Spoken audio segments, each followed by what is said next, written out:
नमस्कार, शुभ सकाळ। आजच्या एका नवीन ब्लॉगमध्ये मी प्राजक्ता तुमच्या सगळ्यांचं खूप मनापासून स्वागत करते। तर सकाळी जी आपण दोडक्याची चटणी वाटलेली ऑफिसला जाताना ती त्यातली मी थोडीशी चटणी संध्याकाळसाठी ठेवून दिलेली आणि ती मी फ्रीजमध्ये वगैरे नव्हती ठेवली, बाहेरच ठेवून गेलेली। उद्या हे संकष्टी, तर म्हटलं त्याच्यासाठी आपण वाल वगैरे नको भिजत घालू। थोडेसे सफेद वाटाणे होते माझ्याकडे, तर ते मी म्हटलं थोडेसे भिजत घालू आणि अगदी थोडेसेच म्हणजे मोजून तुम्ही म्हणाल ना, मी खूप थोडेसे वाटाणे भिजत घातलेले, कारण परवा परत गुरुवार होता आणि आता परत रात्रीची भाजी उरलेली परत मग उद्या गुरुवारी खाल्ली जाणार नाही। त्याच्यामुळे मी म्हटलं की अगदी थोडेसे एका वेळेपुरती जेवढी भाजी होईल तेवढी टाकू। आणि ना मला अशा कडधान्याच्या भाजीमध्ये ना बटाटा खूप आवडतो खायला। म्हणजे इतर वेळेस तुम्ही जर मला म्हणालात ना सुकी बटाट्याची भाजी खाते ती तेवढी आवडत नाही, पण अशी जेव्हा वांगा बटाटा असा रस्सा भाजी असते, जी अलिबागची स्पेशालिटी असते ना, वांग बटाटा पावटा त्याच्यामध्ये बटाटा अशी घालून जी भाजी असते ना ती मला खूप आवडते। त्यांच्या साईडला तर लग्नातली जी भाजी असते ती तर बेस्टच असते म्हणा। तर असो, परत आपण कधीतरी या भाज्यांच्या विषयांबद्दल बोलू। तर आज ना मी काही गोष्टी आयकियामध्ये गेलेली तेव्हा घेऊन आलेली, पण तुमच्याबरोबर शेअर करायच्या राहिलेल्या। तर म्हटलं चला आज तुमच्याबरोबर शेअर करूया त्या गोष्टी। तुम्ही म्हणाल प्राजक्ता तू किती शॉपिंग करते, तर शॉपिंग तर मी गेले 3-4 महिन्याची काही खूप जास्त अशी केली नव्हती। आणि काही गोष्टी मी जेव्हा किचनमधल्या आयकियामध्ये जेव्हा जाते आणि मला सेलमध्ये मिळतात ना तेव्हा त्या मी घेते। म्हणजे माझ्याकडे काही गोष्टी प्लॅन केलेल्या असतात की कुठल्या महिन्यात मला कितपत खरेदी करायची आणि कुठल्या महिन्यात मला काय खरेदी करायचे। एखाद्या महिन्यात मी अजिबात खरेदी करत नाही, एखाद्या महिन्यात माझं थोडंसं नियोजन असतं, त्या पद्धतीनेच मी ते आखते सगळ्या गोष्टी आणि मग खरेदी करते। तर ह्या ना टी लाईट होल्डर आहेत हे, पण तुम्ही त्याला म्हणजे तुमच्या पद्धतीने यूज करू शकता। हे मी ना किचनसाठी रेसिपीज शूट करण्यासाठी वगैरे हा विचार करून मी घेतले। याच्यामध्ये थोडेसे मसाले वगैरे असं काही ठेवायला वगैरे किंवा जेव्हा मी शूट करते तर त्याच्यासाठी म्हणून मग मी हे घेतले आणि खूप मस्त आहेत। याच्यावर थोडीशी डिझाईन पण आहे आणि हा सेट मला 70 रुपीजला 3चा सेट मिळालेला आहे। त्यांचं पॅकिंग ॲक्च्युली खूप छान असतं, म्हणजे तुम्ही बघाल ना तर हा उभा बॉक्स आहे, पण त्याच्या आतमध्ये प्रत्येक इथे मध्ये एक पुठ्ठा टाकलेला आहे बघा, छोटा छोटा त्यांनी, म्हणजे अगदी ते एकावर एक ठेवले ना तर कुठे ते ठेवून किंवा त्याला क्रॅक वगैरे जाणार नाही। पण 70 रुपीजला 3 हे काचेचे टी लाईट ना खूप छान मिळाले, म्हणजे मी तो विचार करून घेतलाय। पण जर दिवे वगैरे पण तुम्ही जर याच्यात लावले कॅन्डल ना तरी ते अगदी छान सुंदर असे दिसतील।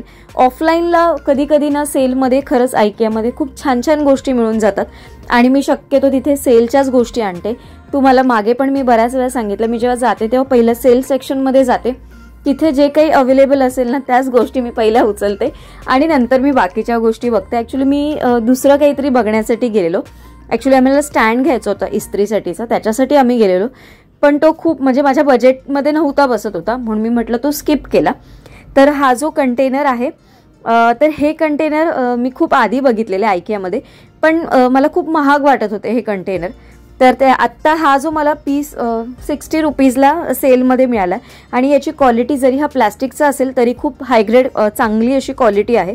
आणि मी आता हा ओपन करून तुम्हाला दाखवत नाही आहे, कारण मी आत्ता लगेच हा वापरणार नाही आहे। मला फक्त सेलमध्ये मिळाला हा आणि एकच प्रोडक्ट होता, याच्याबरोबर अजून 2-3 जर असले असते ना तर मी नक्की घेतले असते।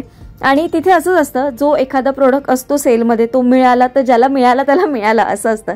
तर अशा वेळेस ना मी घेऊन ठेवते, म्हणून हा पण एक मला मिळाला आणि ॲक्च्युली याला साईड ओपन करायला आहे।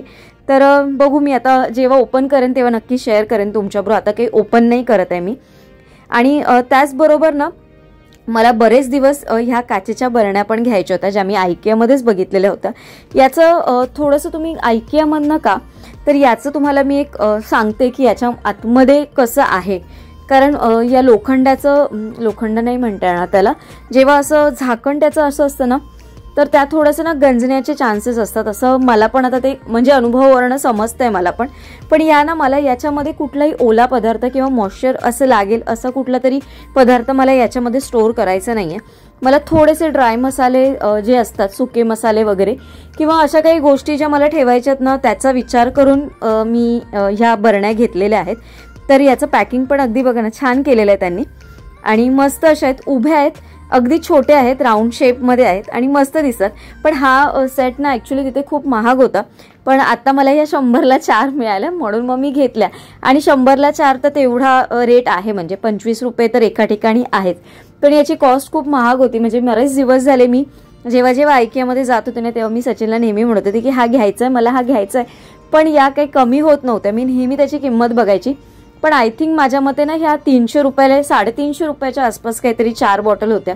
आणि याच्यामध्ये मोठी साईज पण तिथे अवेलेबल होती, पण ती काही ऑफरमध्ये नव्हती, त्याच्यामुळे मी घेतलं नाही. पण मी हा 2चा सेट घेतला, म्हणजे 8 घेतलेले आहेत मी, आणि एका वेळेस 8च घेतला. अजून थोड्याशा मला 8 घ्यायच्या, म्हणजे 8 बॉटल्स घ्यायच्या छोट्या. पण मी म्हटलं की ह्या पहिल्या मी थोड्या वापरून बघते, आणि परत जर सेलमध्ये मिळालं तरच घेणं होईल, नाहीतर मग काय होणार नाही. आणि तोपर्यंत असं होईल सेल पण संपून जाईल. पण असे हे 3 प्रोडक्ट होते जे मी IKEAमधनं घेतलेले. तुम्हाला कसे वाटले मला नक्की कमेंट करून सांगा. आता हे फक्त मी परत एकदा पॅक करून ठेवते, कारण खालून ओपन झालेलं आहे आणि ग्लास कंटेनर आहेत, तर उचलताना थोडासा प्रॉब्लेम होईल. आत्ता सध्या ही जी काही मी काचेची शॉपिंग केलेली आहे ना, तर आत्ता ती सध्या मी लगेच वापरायला काढणार नाही. आता जेव्हा पावसाच्या आधी जे काही मला एक्स्ट्राचं जे काही सामान वगैरे भरायचं आहे ना, तेव्हा मी सगळं ऑर्गनाईज त्याच्यामध्ये करून ठेवेन. कशा पद्धतीने करेन तेव्हा तुमच्याबरोबर नक्की शेअर करेन, कारण तुम्हाला पण ते सगळं म्हणजे मला पण म्हणजे आवडेल तुमच्याबरोबर ते शेअर करायला सगळ्या त्या गोष्टी. आता मसाल्याचा माझा डब्बा म्हणाल ना, तर तो पण बरेच दिवस झालेला रिफिल नव्हता केला, म्हणून म्हटलं की आता हाताबरोबर ती सगळी कामं करून घेते. कारण कधी कधी असं होतं ना, आठवडा एवढा बिझी जातो ना की त्याच्यामध्ये त्या गोष्टी करायला मला म्हणजे वेळ असतो, मला दिसत असतात त्या गोष्टी, पण त्या करायला जमत नाहीत. म्हणजे कधी कधी व्हिडिओ एडिटिंग असतात, त्याच्यानंतर व्हिडिओ शूट करायचं असतं, थोडंसं स्वतःला पॅम्पर्ड करायचं असतं, थोडं स्वतःकडे पण लक्ष द्यायचं असतं, थोडी आजूबाजूची घरातली जी काही कामं असतात ती पण सगळ्या गोष्टी करायच्या असतात. आणि त्या सगळ्या गोष्टी मी रविवारच्याच करते. म्हणजे थोडंफार माझं जे काही क्लिनिंग वगैरे असतं, डस्टिंग म्हणा, क्लिनिंग म्हणा, या सगळ्या गोष्टी आहेत ना मी रविवारी थोड्या करून घेते. तर डब्बे तुम्ही बघाल ना ऑलमोस्ट सगळे खालीच झालेले, म्हणून मग मी ते काय म्हणजे परत भरून ठेवले नव्हते. तर मी म्हटलं चला हाताबरोबर हे पण काम करून घेऊ. हा जो डब्बा आहे माझा स्टीलचा, हा मी ना जिथून भुलेश्वर मार्केटवरनं जिथून मी स्टीलचे कंटेनर घेते ना तिथून घेते. हा गेल्या वर्षी नाही, हा मी गेल्या वर्षी घेतलेला. त्याच्या आदल्या वर्षी मी सेम असाच स्टीलचा आपला चपातीचा डब्बा घेऊन आलेली तिथूनच. आणि हा डब्बा पण मला चांगला मिळाला, आय थिंक 300च्या आसपास काहीतरी मला हा मिळालेला, विथ ते सगळं डब्बे आतमधले. आणि क्वालिटी वगैरे छान होती. कधी कधी काही प्रोडक्ट ऑफलाईनला खूप चांगले मिळतात कमी किमतीमध्ये, फक्त आपण ते शोधत राहिले पाहिजेत. आणि तसंच ऑनलाईनचं पण आहे, ऑनलाईनला पण कधी कधी खूप कमी किमतीमध्ये बऱ्याचशा गोष्टी अवेलेबल असतात, फक्त आपण त्या तेवढ्या म्हणजे त्यांच्यापर्यंत पोहोचता आलं पाहिजे आपल्याला. एवढे सर्चिंगचे ऑप्शन आहेत, वेगवेगळ्या प्रकारचे नावं आहेत, वेगवेगळ्या प्रकारचे ब्रँड्स आहेत, पण थोडंसं शोधलं ना, म्हणजे आता जवळपास मी पण हे प्रोडक्ट जे काचेचे शोधले ना त्याच्यासाठी जवळ मी 1-1.5 तास माझा दिला, तेव्हा मला ते जाऊन कुठेतरी मला पाहिजे होते तसे प्रोडक्ट म्हणजे मिळाले. आता फक्त मिठाची एक बरणी मला चांगली अशी म्हणजे शोधून घ्यायची आहे, कारण मिठाच्या बरणीतला थोडासा कसं आहे, मला असं वाटतं त्याच्यातला जो चमचा आहे ना प्लास्टिकचा, त्याला पण मला रिप्लेस करायचा आहे. तो मला बाकीच्या याला मी जसे स्टीलचे चमचे घेतलेलेच आहेत, पण या प्लास्टिकच्या चमच्याला वुडनचा स्पून मला रिप्लेस करायचा. आता बघू, मी पण ते ऑनलाईनच ऑर्डर करेन, म्हणजे 6चा सेट वगैरे मिळाला तर ते बरं होईल. तुम्हाला एखादी लिंक माहिती असेल किंवा तुमच्याकडे काही असेल त्याच्याबद्दल, वुडन स्पूनबद्दलची लिंक वगैरे, तर मला नक्की सांगा. या बॉटलबद्दल तुम्ही मला लिंकसाठी बरेच जण विचारत होता, पण ही जी बॉटल मी घेतलेली ना, तर ही तुम्ही डीमार्टमधनं घ्या. ही डीमार्टमधनं तुम्हाला आत्ता सध्या अवेलेबल 150 रुपयापर्यंत आहे. ही ऑनलाईनला याचा रेट खूप जास्त आहे, सध्या 350 ते 400 रुपयाला ही रिफ्लेक्ट होते. त्याच्यापेक्षा जर तुम्ही डीमार्टमधनं घेतली तर तुम्हाला खूप स्वस्त पडेल ही बॉटल. तुमच्या नियरबाय कुठेही डीमार्ट असेल किंवा ऑनलाईन डीमार्टला म्हणजे ॲपवरनं जर तुम्ही मागवत असाल ना, तर तिथे पण ती बॉटल अवेलेबल आहे आणि याच रेंजमध्ये आहे. जर डीमार्ट रेडीच्या ॲपवरची मला लिंक मिळाली, म्हणजे तिथे जर काही ऑप्शन असेल ना, तर मी व्हिडिओच्या खाली नक्की शेअर करेन, म्हणजे तुम्ही जाऊन डीमार्टच्या ॲपवर जाऊन परचेस करू शकता. डीमार्टच्या ॲपवरनं मिनिमम ऑर्डर 500 रुपये असते, पण तुम्ही तुमचं घरातलं अजून काही किराणा सामान वगैरे भरायचं असेल तुम्हाला, त्याच्याबरोबर ते करू शकता. आणि त्यांच्या पण रिटर्न पॉलिसी चांगल्या आहेत, म्हणजे असं काही नाही. जर तुम्ही तिथे चेक करून घ्यावा लागतो, म्हणजे जेव्हा आपण पिकअप पॉईंटला जाऊ तेव्हा फक्त चेक करून प्रोडक्ट घ्यायचा. जर व्यवस्थित असेल तर तिथेच एक्सचेंज होतो, घरी आल्यानंतर मात्र एक्सचेंज होत नाही. हे एक डीमार्टचं हे ऑप्शन आहे, म्हणजे मायनस पॉईंट आहे. आणि आपण तिथे जाऊन जर केलं खरेदी तर मग काही प्रॉब्लेमच नाही, आपण सगळ्या गोष्टी व्यवस्थित बघून घेऊ शकतो. तर माझं गेल्या रविवारी ना आपण जे चिवडा केलेला मी जो, तर त्यातला थोडासा चिवडा, म्हणजे त्यातल्याच्या थोडेसे कुरमुरे होते ना, ते बाकी होते. तर मी म्हटलं परत ते आता परत 4-5 दिवस झालेत, म्हटलं परत ते नरम व्हायला नको. ते नरम तर झाले नव्हते, पण मी म्हटलं चला आपण थोडासा त्याचा चिवड्यामध्ये जो बनवलेला होता त्याच्यामध्येच मिक्स करून घ्यायच्या विचाराने मग मी ते काढून घेतले आणि थोडेसे कुरकुरीत करून घेतले. खूप जास्त असे कुरकुरीत करायचे गरज नव्हते, कारण ते गरम केलेलेच म्हणजे ऑलरेडी कुरकुरीतच होते, कारण 3-4 दिवसच झालेले, 4-5 दिवसच. तर तरी पण मी ना थोडे थोडे ते गरम करून घेतले, कारण मी बाकीच्या चिवड्यामध्ये ते मिक्स करणार होते. आणि आता हे फक्त गरम करून घेणार. याच्यामध्ये मी मीठ, मसाला किंवा हळद वगैरे असं काही ॲड करणार नाही आहे.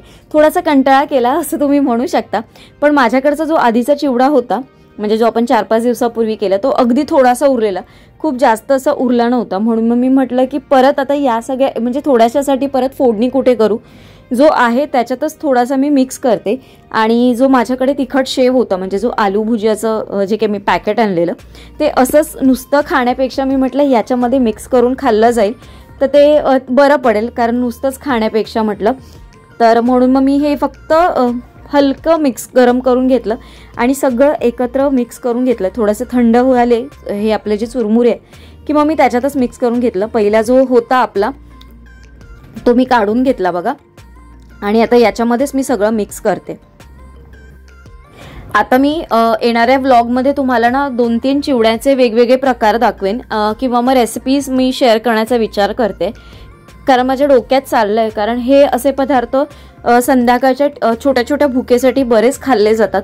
आता मुलांचे वेकेशन्स पण चालू आहेत आणि आपल्याला पण संध्याकाळ किंवा सकाळी म्हणा चहासोबत खाण्याची सवय असतेच असते. तर माझ्या डोक्यात थोडासा विचार चाललाय, मी बघू प्रयत्न करेन. माझ्या डोक्यात ॲक्च्युली बऱ्याचशा गोष्टी अशा चालू असतात ना की ज्या तुमच्याबरोबर शेअर करायच्या, पण वेळेअभावी थोडासा कधी कधी प्रॉब्लेम होतो. एक फ्रीज ऑर्गनायझेशनचा लवकरात लवकर मला तुमच्याबरोबर शेअर करायचा आहे तो व्हिडिओ. तर बघू, मला असं वाटतं मी रविवारीच तो शूट करू शकेन, म्हणजे सुट्टीच्या दिवशी निवांत असा. तर त्याच दिवशी खूप छान, आणि ह्या रविवारी मला थोडंसं कपाट पण माझं ऑर्गनाईज करायचं आहे. तर त्या पण गोष्टी आहेत. तर ज्या गोष्टी जमतील त्या गोष्टी नक्की तुमच्याबरोबर शेअर करेन मी. आणि खूप छान छान तुमच्या कमेंट येतात. शॉर्ट्स सिरीजला पण तुम्ही खूप छान छान सगळे म्हणजे प्रतिसाद देताय, लाईक करताय. तर असेच तुमचं सपोर्ट, तुमचं प्रेम असू द्या. आणि अजूनच लवकर अजून पुढे तुमच्यापर्यंत व्हिडिओमार्फत खूप छान छान गोष्टी घेऊन जाण्याची इच्छा आहे. तर चॅनलला सपोर्ट करा. अजून चॅनलला सबस्क्राईब केलं नसेल तुम्ही तर सबस्क्राईब करा. तुमच्या फॅमिली आणि फ्रेंड्सबरोबर शेअर करा. माझ्या या डब्यामध्ये ना हे काचेचं ग्लास असतं नेहमी, आणि हे याच्यातनंच मी सकाळचं पाणी पिते. मी या काचेच्या ग्लासातनं जेव्हा जेव्हा पाणी पिते ना, ते मला असं खूप छान असं थोडंसं थंड असं वाटतं. तुम्हाला असं वाटतं का जेव्हा आपण काचेच्या ग्लासातनं पाणी पित होतो? मला तर असं वाटतं. म्हणून ते माझ्या ना या जारमध्ये म्हणजे या बॉटलमध्ये अगदी व्यवस्थित बसतं या डब्यामध्ये. म्हणून मी त्याच्यातच ठेवते, कारण इथे तिथे हात लागला तर ते फुटून जाईल म्हणून. आणि या डब्यात माझा असा सुका खाऊ असतो, तो जो उरलेला होता तो मी माझ्या डब्यात भरून घेतला. आणि मग ग्लास जे होतं ते फक्त बाजूला ठेवला. हा आता उरलेला आहे तो थोडासा मी तोंडात टाकते. तर आजचा व्हिडिओ मी इथेच एंड करते, कारण जसं मी तुम्हाला कालच्या व्हिडिओमध्ये तुम्ही बघितलं असेल, कारण मी सकाळीची न जाता दुपारी गेलेली कामावर. तर आता यायला पण बऱ्यापैकी उशीर झाला आणि बाकीचं अजून जेवणाची तयारी करायची. मेन ज्या गोष्टी होत्या त्या मी तुमच्याबरोबर शेअर केल्या, आणि माझी उद्याची पण थोडीशी जी तयारी होती ती मी करून घेतली. गोष्टी राहून गेल्या की राहून जातात, म्हणून त्या करून घेतल्या. आणि आजचा ब्लॉग तुम्हाला कसा वाटला मला नक्की कमेंट करून सांगा. तुमच्याकडनं माझ्यासाठी काही सजेशन असेल ते देखील मला नक्की सांगा. शॉर्ट सिरीज पण तुम्हाला खूप सगळ्यांना आवडते आणि खूप छान छान प्रतिसाद देताय तुम्ही सगळ्या त्यांना. तर खरंच थँक्यू सो मच. असे शॉर्ट्स पण बघत राहा, कमेंट करा. तर चला उद्या एका छानशा ब्लॉगमध्ये भेटेन. तोपर्यंत सगळ्यांना Shri Swami Samarth. Bye bye and take care.